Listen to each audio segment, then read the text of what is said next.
Hello Gemini, Sun, Moon and Rising. This is your love life reading for the second half of November. I'm using a different format this time for the readings. There is an explanation in the description if you'd like to know what that is. But for now, let's get on with your reading. First card that comes up is an amazingly wonderful card. It's the Nine of Cups. Nine of Cups, also known as the Wish card. If you have a question about your love life, then this card would be a resounding yes. It's happiness, it's joy, it's receiving what your heart desires. Now, as much as I would love to, I'm not saying that Geminis, every single one of you, are going to get exactly what you want. Some of you will, some of you are going to. But this is more about right now, you may be laser focused on what it is that makes you happy.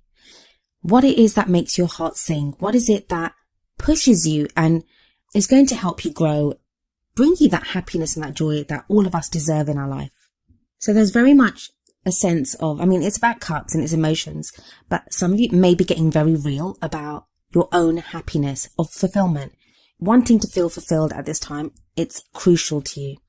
And there's going to be people listening to this and thinking, yeah, well, everyone wants to be happy. But think about it. Think about it on a day-to-day basis. How many people actually stop and think, oh, I'm going to do this, it makes me happy? Very few people do. It's usually about, oh, I need to do this, and oh my God, I don't have this. And it's always, a lot of people spend a lot of time thinking about what they're lacking in their lives, the problems that they have. This is the reverse of that.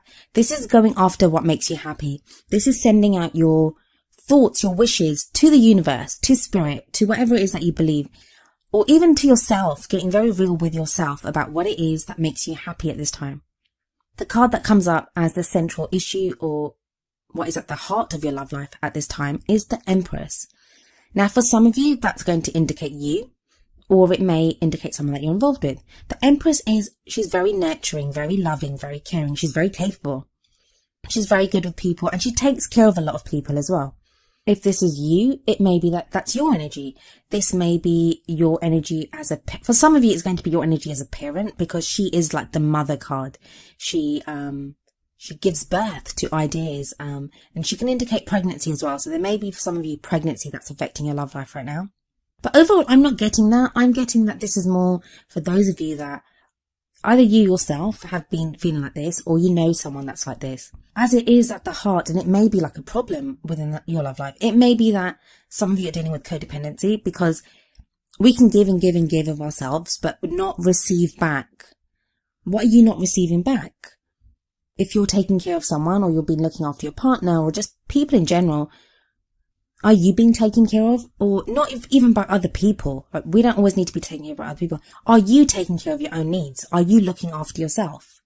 Are you giving yourself the same love and compassion that you offer to other people? The card that comes up as the past energy is Judgment. A lot of you Geminis have gone through so much transformation, especially maybe from the beginning of November. I'm doing this reading at the beginning of November.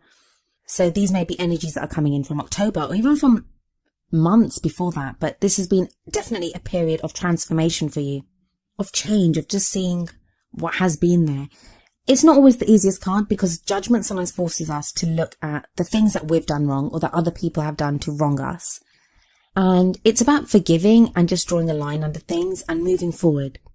This can sometimes indicate maybe people that have come back into our lives, or just old problems and issues that crop up and that we're now forced to deal with. But you've done this, and those things have transformed you. There's always an angel depicted in these cards, and that represents protection and guidance.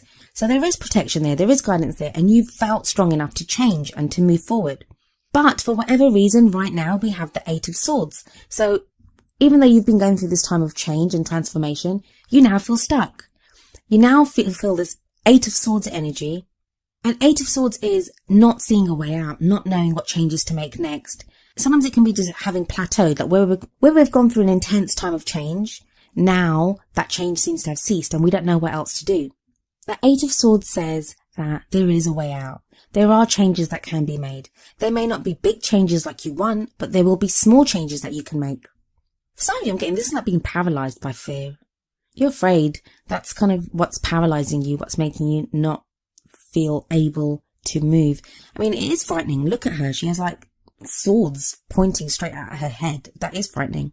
But the point is that she doesn't know she may not even know that those are there. She may not know the dangers. Like some of you may not even know the exact nature of your problems because you're not seeing what's there because you're so confined within your own struggles.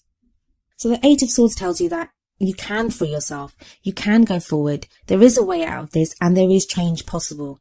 And there is an energy of change coming up for you. More swords though. Swords are like, they can be difficult because the Five of Swords especially talks about conflict. It can be conflict. It can be having to defend yourself. It can be having to fight for something. Now the Five of Swords doesn't always show defeat. Like even though it can show a horrible battle and someone does get defeated and maybe you won't be successful in this. But a lot of times when this card comes up, what I tell people is, if you're fighting for something, keep everything above board. Like don't resort to dirty tactics or, trying to manipulate to get your way. So that's the first thing, like try to keep everything above board. But the other message is pick your battles wisely. Think very carefully about this thing that you're going to fight for or you're moving forward with. Is it worth it? Because it may end up costing you a lot more, making the victory, any kind of victory that you get out of it, an empty victory. So it may cost you mentally, emotionally, psychologically, like it may cost you more than you're willing to give up. So at the end, you may technically win or technically get what you want, but it will be empty. You won't have that feeling of having succeeded. With the Eight of Swords and the Five of Swords, I think very much this is influenced by the Nine of Cups. And that seems like a very strange thing to say, if you know how wonderful the Nine of Cups is. But the Nine of Cups can be too much of a good thing as well. It's when you receive everything that the heart desires, sometimes it can make us greedy. It can be too much for us. So when you get a taste of that, everything that you want, maybe that's what's making you fight so hard for it, that, you're fighting this battle that you shouldn't necessarily, maybe you need to just like let it go and just take a step back from it. But because you've had that taste of it and because you want it so bad, you can be like fighting for something that maybe is not worth fighting for. The other thing, why you might be feeling stuck right now is it's that frustration of knowing exactly what you want. And I think for the longest time, Gemini, you've not known what you wanted. That's kind of been the problem. You've not known what dream you had. You've not known what to go for. And now it feels like you're one step away from happiness, from completion, but you feel stuck. And that can be frustrating. And that's where that Eight of Swords energy can come in, because you're like, well, I know I want this, but how the hell do I get it? So that can be what's causing you to feel stuck as well, because you're just frustrated. You don't know which path to take forward. And for some of you, when you see a path, even if it's not the most legitimate path or the right path, you might take it just so you are doing something because you want that action. But we have the World energy coming in at the end, and that's like the energy of what crowns you and the energy that you take into December with you. The World is the successful completion of a phase in your life. It's that end of a cycle. We've done everything that we could do. Now it's time for the rewards, or to receive the credit or the acclaim or whatever it is that we need. It tells you that very soon a new cycle will begin. But for now, like, just enjoy what you've achieved. Enjoy what you've achieved from the cycle that you've just completed. I sometimes find with this card that there is that sense of, not like the death card where we're grieving for something, but there can be that slight, oh my God, that this has ended. Because you've been in that for so long. You've been in those patterns or completing that chapter of your life for so long that we kind of miss it. We think, that I liked it here, that even if it was hard, even if it was a struggle, that I now have what I want. But this card does tell you that where one door closes, another door opens. So some of you may be feeling like you're in that in-between phase. But I think a lot of you haven't quite reached this point yet. You're kind of still a step away from completion. But it is a good card. Like, don't be afraid of endings. Don't think that it's a horrible ending that's coming. I'm not saying that if you're in a relationship, that your relationship will end, or that's not what the World card says. It doesn't say that. It just says it's a completion of that phase. So maybe if you're trying to learn something, that learning is now complete. You come to the end of that. If you've been in a pattern or trying to deal with a problem in your love life, that problem will now be completed. It is actually a very strong card. And I do love the World card. I do love it. Because after the World in the Tarot, in the Major Arcana, we have the Fool. And that's the new beginning, a new journey. Everything begins fresh and new. But I do feel that for a lot of you, the World, if you have a look here, it's right underneath Judgment. So it's like that transformation, whatever has transformed you. Look at it this way. The Judgment card is is the learning that you had. You were changed, you were shown something, you were taught a lesson, and you learned a different aspect of yourself or how to be in your love life. And I feel like the 8 of Swords and the 5 of Swords are like the test that's come from that. Like, have you really learned this lesson? How are you dealing with this situation? Are you resorting back to old patterns, or are you going forward? Are you fighting for what you want? Are you being the empress? Are you just letting things go? Are you looking for someone to look after you? Are you looking after other people? I think this period now is all about you analysing. And Geminis, we know how much you love to analyse. You have those lightning quick brains, and you may be now trying to figure out, well, how does this kind of work with what I've learned about myself and how I've changed? How does this work with what I want, with the 9 of Cups, with my wishes, the things that I want fulfilled in my life? And I kind of feel like this end hurdle, or once you kind of deal with this tangled mess that's going on, that's going to be that sense of completion. When you reach that point, you'll be so happy that you so proud of yourself that you went through it and did it, and then you'll be able to move on to something new. An interesting card that you got for your Oracle card from the Romance Angels deck, and that is Passion. The card says, allow your heart and soul to sing with joy. That's very much the 9 of Cups energy. And that passion, it doesn't have to just be for our love lives.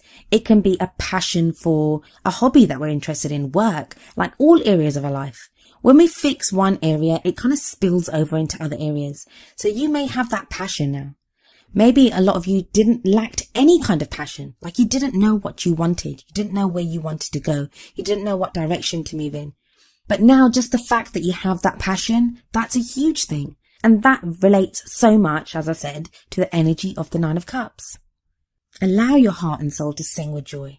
Just be happy that you're happy. Be happy that you want things. Be happy that you have these wishes, that you have these dreams that you will make come true. You will move towards them. And you will enjoy the journeys towards fulfilling these dreams. The card that came up from the Wisdom of the Oracle deck is Time to Go, number 45. I'll read the meaning from the book for you. The essential meanings are endings, completion, walking away from something because there is nothing else to learn or experience.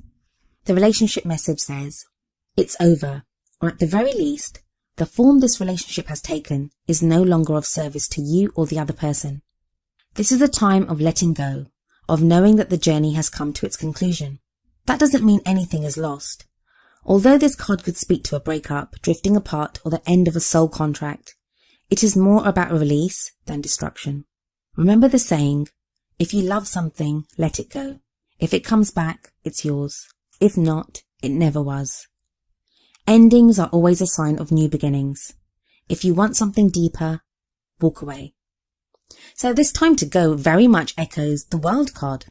I feel for some of you that walking away is going to be from the 5 of Swords energy. I think something will come up, or something might even be coming up now for you, depending on when you watch this video, where it's that one challenge too many and you think, you know what, this is just not worth it. I don't want to do this anymore. For some of you, that's going to be in a relationship. Some of you will be walking away from people. For others of you, it'll just be a way of thinking, a way of doing things. I know it doesn't sound like it. It's actually a really good reading. Like, you have the 9 of Cups coming at the beginning and then the World at the end, and that time to go. And what's the point of us doing anything? We want to get to a point of completion. We want to begin. We want new experiences. We want to be fulfilled. And that's kind of the promise that's in the World, or the time to go. We're here to learn as much as we can, to gain as much knowledge, to grow as people. And this growth cycle, or this, whatever you've been trying to learn, you've learned it. You've grown. It's time to move on to something new. It's time to go to a new lesson.